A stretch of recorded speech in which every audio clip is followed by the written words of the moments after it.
안녕, 수정입니다. 45번째 시간입니다.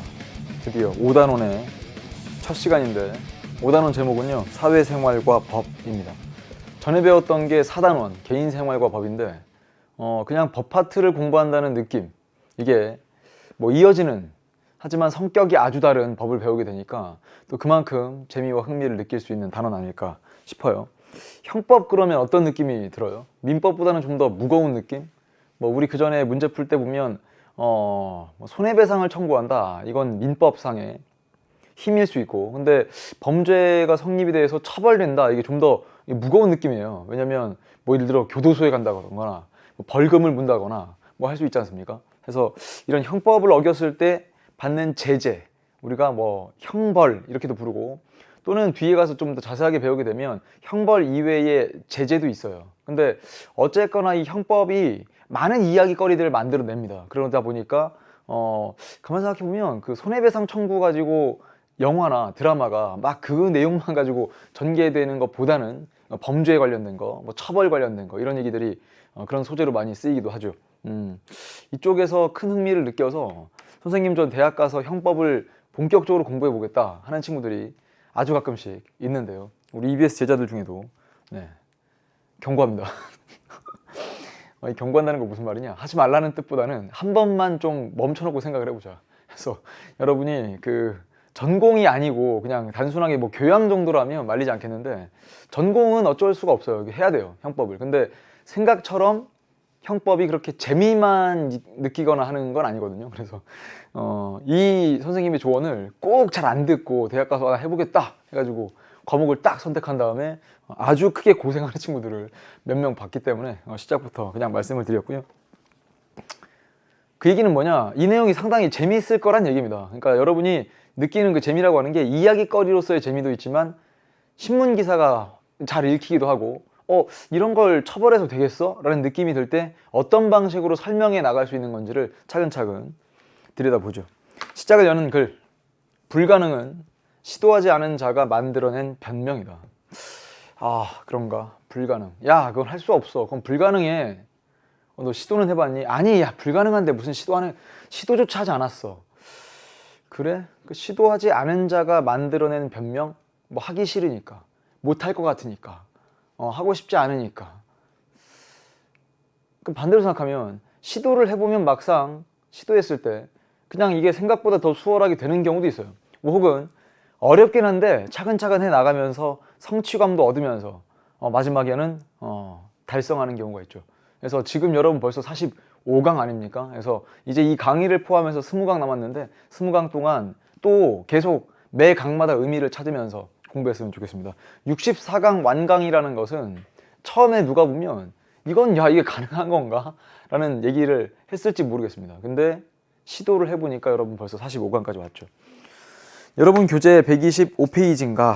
자, 거기 보면 사회생활과 법, 대단원 한눈에 보기가 있죠. 항상 이래 왔어요. 우리가 이걸 처음에 보는 이유는요, 이걸 미리 알고 출발하는 게 아니라 결과적으로 이 내용을 5단원 끝날 때쯤에 다 설명할 수 있으면 되는 것이다. 그래서 이게 5단원 사회생활과 법 5-1단원이 형법의 이해예요. 형법을 어떻게 접근할 것인가. 그래서 처음 배울 게 이 형법이 도대체 무슨 뜻이냐, 그리고 죄형법정주의, 여기까지가 이번 강의 주요 내용인데요.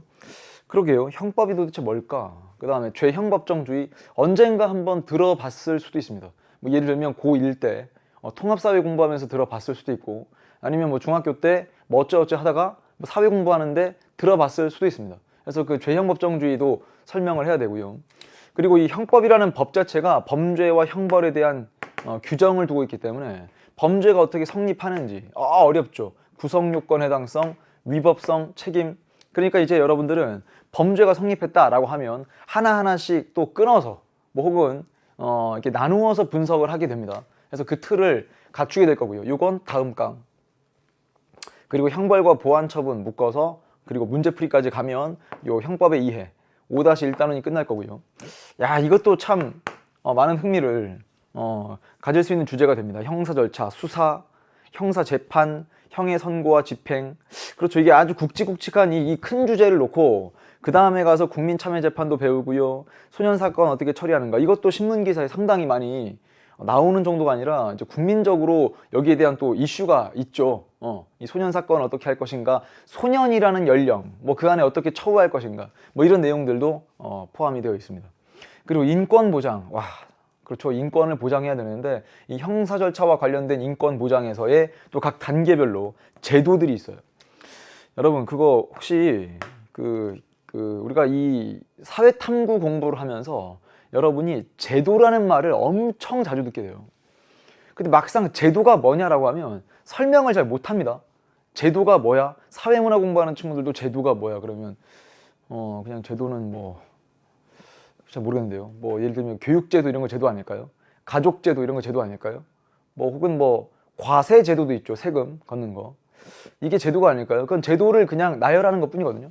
그러니까 이 제도라고 하는 것은 이게 법의 근거를 두고 혹은 정책화한 하나의 문제를 해결하는 방식들을 제도라고 부릅니다. 근데 이 말을 지금 암기하라는 게 아니라 이게 법에 근거가 되어 있다? 그렇죠. 법에 근거되어 있는 제도들이 상당히 많은데 그러니까 여기 있는 수사 절차에서 인권을 보장하기 위해서 법에 딱 적혀져 있는 여러 가지 예를 들면 뭐 권리들이 있습니다. 저 이거 해주세요. 저 이거 청구합니다. 그게 인권 보장을 위해 국가에서 마련한 제도라는 뜻이고요. 이때 마찬가지다. 인권 보장, 인권 보장. 근데 가만 보니까 뭔가 좀 나뉘어져 있어요. 나뉘어져 있어요. 형사 피해자 이런 말 있죠. 그리고 마지막 가면 사회법 중에서 특히나 근로기준법과 뭐 지금 살짝만 좀 들어두면 근로기준법과 노동조합 및 노동관계조정법이라는 뭐 큰 그 두 법의 근거를 두고 근로삼권 그리고 근로계약을 분석하는 방법, 부당해고가 무엇인지, 부당노동행위가 무엇인지, 그리고 마지막 보니까 구제 절차가 나와 있습니다. 구제 절차. 아 그러네. 헌법과 법률상 주어진 나의 권리를 누가 침해했다. 그럼 여러분 가만히 계실 겁니까? 가만히 있겠다. 에이 선생님 살다 보면 그럴 수도 있죠. 전 가만히 있겠습니다. 하는 친구들이 과연 이 정치업을 제대로 공부할 수 있을까? 혹은 그런 친구들은 없을 것 같습니다. 왜냐면 정치와 법을 공부하는 친구들은 이 권리의식이 일단 기본적으로 상당히 높기 때문에 나에게 이런 권리가 있는데 근데 살다 보니까 이게 뭐 침해될 수도 있어? 에이 그러면 재수가 없었나 보다. 이게 아니라 어떤 과정을 거쳐 어떤 절차를 거쳐 어디 가서 어떻게 구제받을 수 있을 것인가 이걸 제도적으로 이해하는 것까지 이러면 5단원이 마무리가 될 텐데요. 상당히 많은 주제들이 들어가 있어요. 근데 감정이입을 하셔야 됩니다. 감정이입이 뭐예요? 예를 들면 우리가 손해배상 정리할 때도 감정이입을 해보는 거죠. 내가 피해자 입장이 돼보는 거예요. 네. 살면서 꼭 피해자가 돼야 되는 건 아니지만 그 문제를 풀 때는 피해자 입장이 돼보기도 하고 뭐 어떤 경우는 뭐 가해자 입장이 돼보는 것도 감정이입하기 좋죠. 내가 가해자 입장에서 책임을 진다면 무슨 이유로 어느 정도까지 책임을 져야 하는가 이런 거 따져보는 건데요. 형법의 의의와 기능 그리고 죄형법 정주의까지 여러분 교재 126페이지에 있는 내용들을 다 정리할 건데요. 마찬가지 판서 중심으로 가볼까요? 우선 형법이 무엇인가를 먼저 보셔야 됩니다. 형법 많이 들어보기도 했죠. 근데 형법이라고 하면 일단 기본적으로 여기서 개념을 나눌 때는 예를 들어 뭐 A가 있어요. 형식적 의미의 형법 이것도 가릴 수 있어야 됩니다. 두 번째 B 실질적 의미의 형법이라는 게 있어요. 형식적 의미라고 하는 건 원래는 그냥 형법이라고 하면 간단하게 설명을 하면 이게 범죄와 형벌에 대해서 규율하는 것 여기에 관련된 법을 형법이라고 부릅니다. 그러면 이 형식적 의미의 형법이라고 하는 건 그냥 말 그대로 이름이 형법인 거 그러니까 명칭에 형법이라고 적혀 있는 거 그래서 이거를 그냥 형법전이라고 할까요? 우리나라의 형법은요 대한민국 형법 1조부터 372조까지 되어 있는 형법이 있고요. 그거 말고도 실질적 의미의 형법이라고 하는 건 명칭과 관계없이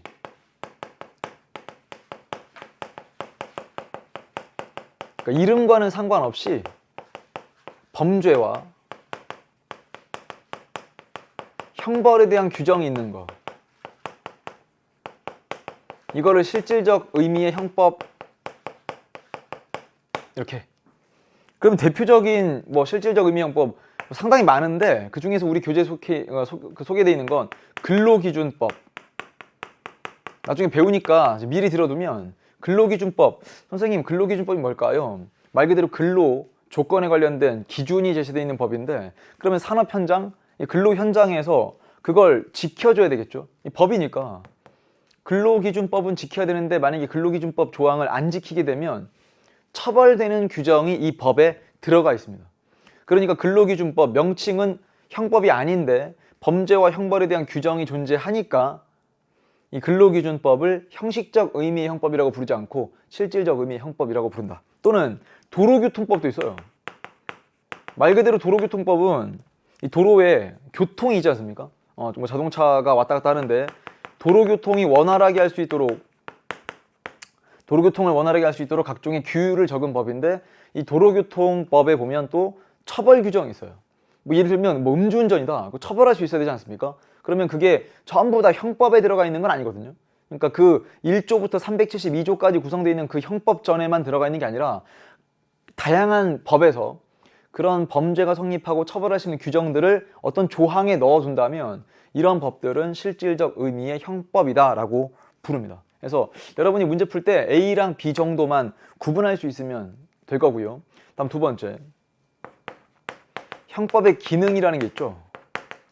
얘도 시험에 가끔씩 출제가 되는데, 이건 학교 시험 대비라고 생각한다면 형법의 기능도 그냥 한 문제 정도로 낼 수도 있는 그런 중요한 주제가 됩니다. 다만 우리가 이제 수능까지 대비하는 친구들은 이 전체 이쪽에 형법의 의의와 죄형법정주의에서 한 문제 정도를 낸다면 연결고리를 좀 찾았으면 좋겠거든요. 자, 이게 무슨 말이냐? 형법의 기능에는 크게 보면 두 가지가 있어요.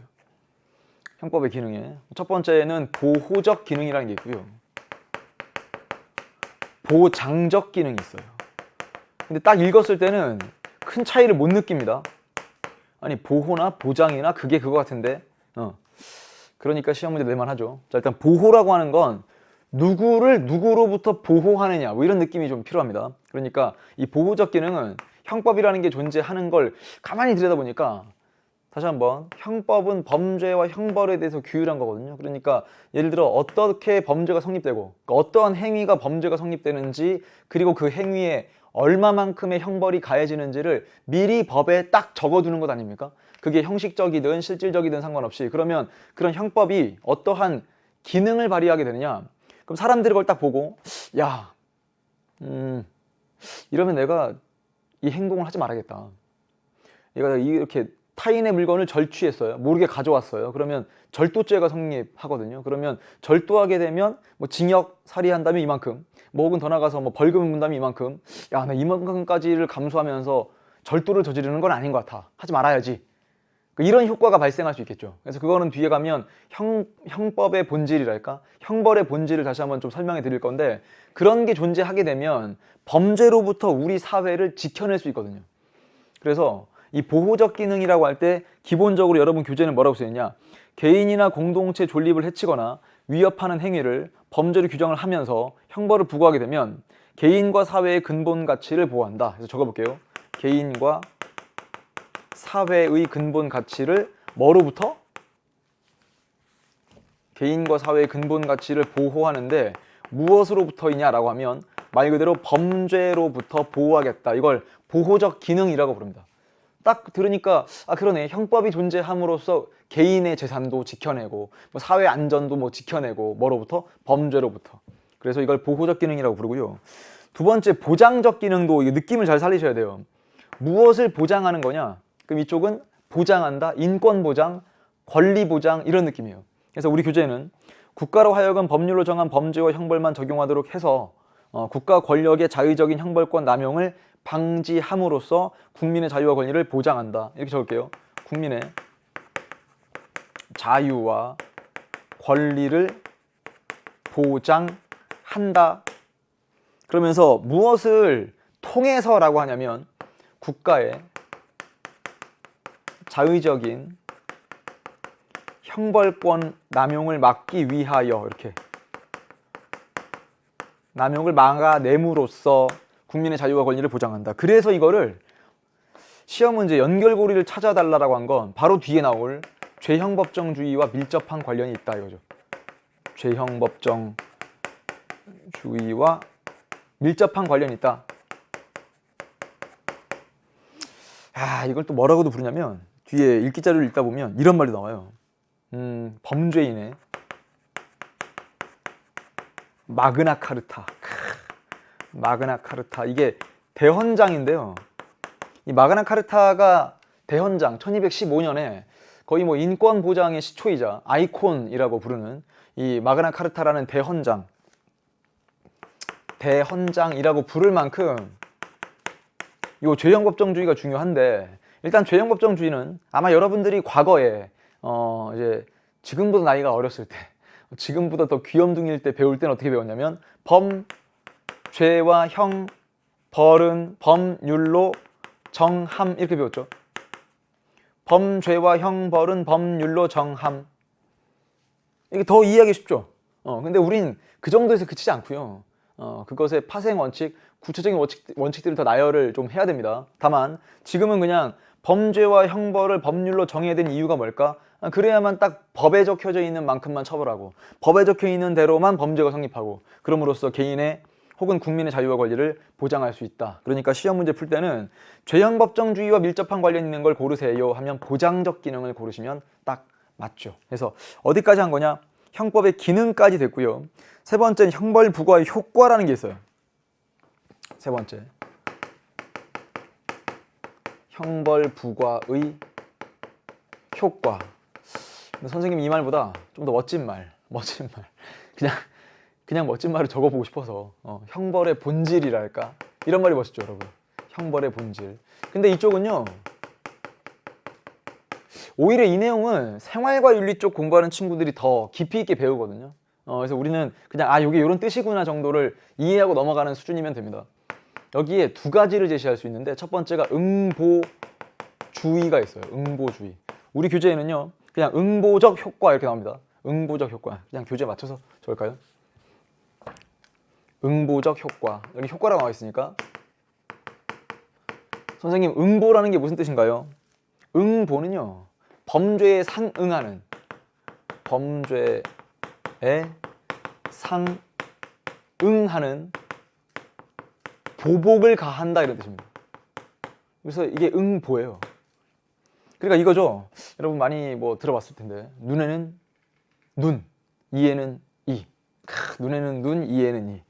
선생님 그 예전에 역사 배울 때 보니까 뭐 과거 함무라비 법전에 있었던 눈에는 눈, 이에는 이, 그 원칙을 말씀하십니까? 그렇죠. 그 탈리오의 원칙이라는 게 가만 보면 여러분 생각으로는 눈에는 눈, 이에는 이, 그러니까 상당히 그 뭐 잔인해 보이는 느낌일 거예요. 근데 가만 생각해 보면 잔인하다기보다는, 만약에 과거니까 만약에 누군가 이제 눈이 뽑혔다 그러면 가해자의 눈을 뽑는 정도에 그쳐라, 이런 뜻이 되는 거죠. 그래서 그게 눈을 뽑은 자 눈을 해하게 한다. 그러니까 그게 딱 잘못한 만큼만 처벌된다라는 뜻입니다. 그래서 그거를 응보적 효과를 노린다. 응보적 효과를 추구한다. 형벌을 부과하면서 우리가 거기 써 있잖아요. 형벌은 가해자를 응징하는 효과. 그래서 상응하는 보복을 통해서 가해자를 응징하는 효과를 나타낸다, 이거죠. 그러니까 이거를 아주 드러내고 강조하는 사람들은 다른 사람의 생명을 빼앗아갔다, 사람을 죽였다, 그럼 너도 생명을 이제 국가로 하여금 이제 생명권을 박탈할 수 있는 그 사형제도를 인정하는 쪽, 그러니까 사형제도 찬성하는 쪽에서는 응보적 효과를 상당히 이제 드러내고 강조하지 않겠습니까? 두 번째는 범죄 예방 효과가 있어요. 근데 이 예방 효과가 우리 교재에는 어떻게 적혀 있냐? 이렇게만 적혀 있죠. 일반 국민이 형벌을 두려워하여 범죄를 저지르지 않게 되는 효과, 범죄자가 다시 범죄를 저지르지 않도록 교화하는 효과. 그러니까 두 가지로 나열되어 있는데, 이거를 뭐라고도 부르냐면, 하나하나씩을 뜯어보면 앞에 것을 일반 예방 효과라고도 부릅니다. 이 정도까지 하는 학교는 챙기셔야 돼요. 일반 예방 효과. 자, 그 다음 특별 예방 효과라는 게 있어요. 여러분 교재에 있는 위의 문장이 이거고요, 밑에 문장이 특별 예방 효과인데, 한 번만 잘 생각을 해볼게요. 선생님이 이거 딱 이 파트 설명할 때 항상 이 법의 문장의 형식을 소개를 하는 편입니다. 그래서 이 법과 도덕 사이의 관계를 우리가 좀 명확하게 이해를 하고 공부를 하면 아마 윤리 쪽 공부하는 친구랑 이쪽 정치법 공부하는 친구는 상당한 시너지가 있지 않을까 해서 그냥 하는 얘기니까 들어보세요. 우리 도덕이라는 게 있어요. 이거 안 적어주셔도 돼요. 도덕. 그리고 법의 영역이 있습니다. 도덕과 법의 관계는 이렇게 주장하는 사람도 있어요. 아, 도덕은 도덕이고 법은 법이지 뭐. 이렇게 주장하는 사람도 있고, 어떤 사람은 야, 도덕과 법의 영역이 겹치는 부분이 있다. 이렇게 주장하는 사람도 있고, 어떤 사람은 야, 이게 도덕인데 법은 그 도덕의 최소한이니까 이게 법이고 이게 도덕이다 라고 주장하는 사람도 있습니다.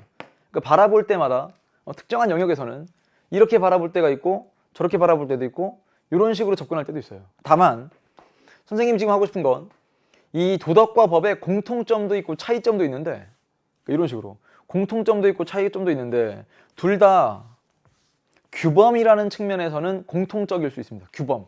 그러니까 우리가 무언가를 해야 될까 하지 말아야 될까 판단을 할 때 도덕이라는 것을 기준으로 판단할 수도 있고 법이라는 것을 기준으로 판단할 수 있는데, 도덕은 만약에 그 도덕을 어기잖아요. 그러면 내면적인 양심의 가책을 받는다라고 합니다. 내면이죠, 내면. 아, 내가 이거 하지 말아야 되는데, 혹은 이거 해야 되는데 안 했어. 하지 말아야 될 걸 했어. 아, 난 양심에 털이 났나 봐. 아, 나 어떡해. 이런 느낌이 이제 내면에서부터 끌어오르는 거. 그러니까 예를 들면 이런 거죠. 지나가다가 저 초정 선생님 아니야? 초정 선생님 같은데? 에이, 선생님들 어떻게 알아봐. 모르겠지. 그래서 그냥 쓱 지나고 갔어요. 아, 인사할 걸. 아, 그래도 선생님인데 인사할 걸. 그리고 EBS에서 정치여법 수업을 열심히 듣고 성적도 많이 올랐는데 아, 인사 드릴 걸. 이런 거죠, 이런 거. 이렇게 내면적인 양심의 가책을 느낀다. 지금 쉽게 설명하는 겁니다. 이런 거랑 법은 그걸 처벌하려 들지는 않거든요.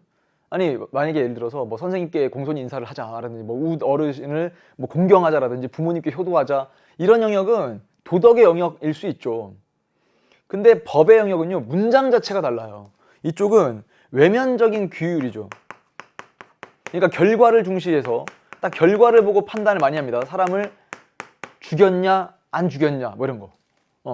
어떤 동기로부터냐 라기보다는 사람이 죽었나 안 죽었나 이런 것들을 중시하게 되는데, 이거를 왜 설명해 드리냐면, 그러다 보니까 도덕이라고 하는 건 이런 형태의 문장이에요. 뭐뭐 하라, 뭐뭐 하지 마라, 하지 말라 뭐 이런 식이거든요.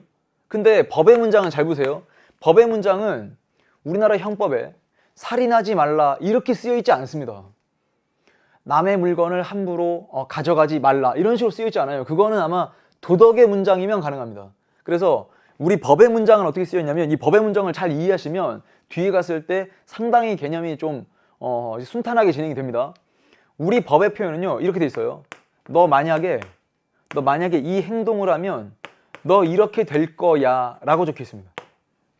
그러니까 앞에 거를 좀 어려운 말로, 너 이런 식의 행동을 하면 그 행동이 범죄를 구성할 거야. 범죄 구성 요건이라고 하거든요. 범죄라는 게 성립될 수 있으려면 어떤 행위의 틀이 있어야 됩니다. 타인의 재물을 절취했다. 다른 사람의 재산적 가치가 있는 물건을 절취, 모르게 허락받지 않고 그냥 가져왔다면, 그 조건에 맞으면 너는 예를 들어 뭐 징역 혹은 뭐 벌금 이만큼, 그 밑에 형벌이 들어가 있어요. 그럼 뭐가 가능해지는지 아십니까? 야, 그냥 절도하지 마, 훔치지 마 이렇게 쓰이는 게 아니라, 너 남의 거 훔쳐오면 이렇게 될 거야 라는 이 문장에서 우리가 얻을 수 있는 아이디어는 이거죠. 그래? 그럼 난 이게 별로 안 들여오면 얼마든지 이걸 해도 된다는 얘기인가? 이렇게 해도 돼버립니다. 그렇죠. 예를 들면 난 징역 두렵지 않아. 난 벌금 괜찮아. 그러니까 나는 그냥 크게 한탕 절도를 하겠어 라고 하면, 위에 있는 범죄 행위와 밑에 있는 형벌을 비교해서 사람들이 계산하게 돼 있거든요. 그래서 야, 그래도 그렇지, 내가 이걸 물건을 훔쳐갔다가 나중에 적발되어서 처벌이 될 때 징역을 뭐 2년을 살아야 돼. 와, 그럼 교도소에 갇혀가지고 2년 동안 사는 건 이거는 아니야, 하지 말아야 되겠어 라고 일반인들을 대상으로 범죄 예방 효과를 분명히 우린 이야기할 수 있죠. 그러니까 사람들은 딱 본 다음에 나 이거 하지 말아야지. 왜? 이게 무서우니까. 위에 거 하지 말아야지, 밑에 게 무서우니까. 그래서 일반인들로 하여금 우리 교재 딱 적혀 있는 것처럼